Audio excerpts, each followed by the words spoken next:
everyone, and Happy New Year from Japan. My name is Damien, and this is my first post of 2024, while Damien, the other half of the team, has already posted on the Club World Cup, which of course was won by Manchester City. So check that out by coming along to our site at languagecaster.com. It hasn't been a great start over here in Japan with a massive earthquake striking on the 1st of January, but let's hope the rest of the year is better. On today's Football Language podcast, I'm going to look at some phrases all connected with the word thunder. 皆さんは languagecaster.com を聞いています。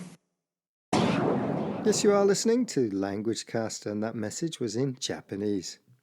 Okay, let's start by talking about the word thunder, which is the sound made during an electrical storm. The lightning is the flash of light, and that is followed by the sound, the thunder.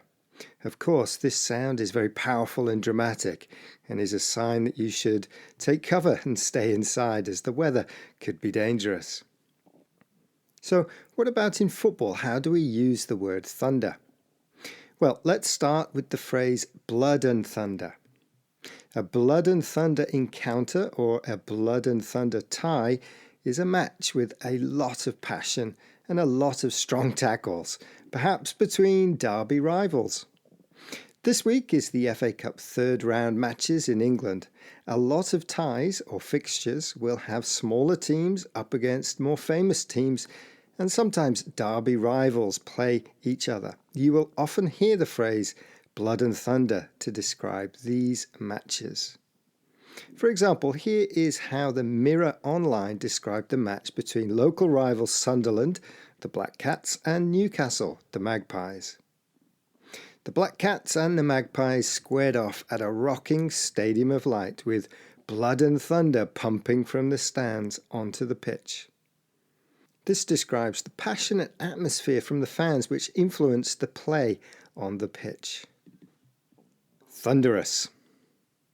Next, let's turn to an adjective using thunder. Thunderous. This adjective means very powerful and describes tackles or shots. A thunderous tackle is a very, very hard tackle, with one player probably knocking the opponent to the ground. Here's an example from a report on the Chelsea versus Liverpool match in the 2023 season. Jota goes down holding his knee, offering a brief pause for both sets of players after a breathless first half.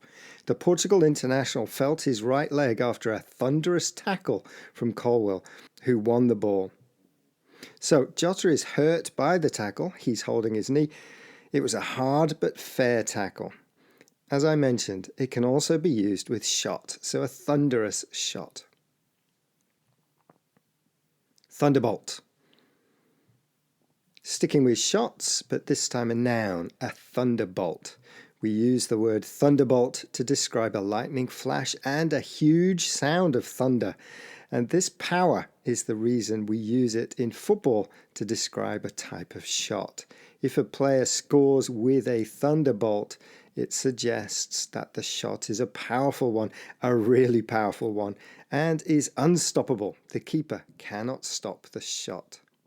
Be careful, a thunderbolt is not the same as a lightning strike, as a lightning strike includes the meaning of speed and is usually used to describe a quick counterattack resulting in a goal.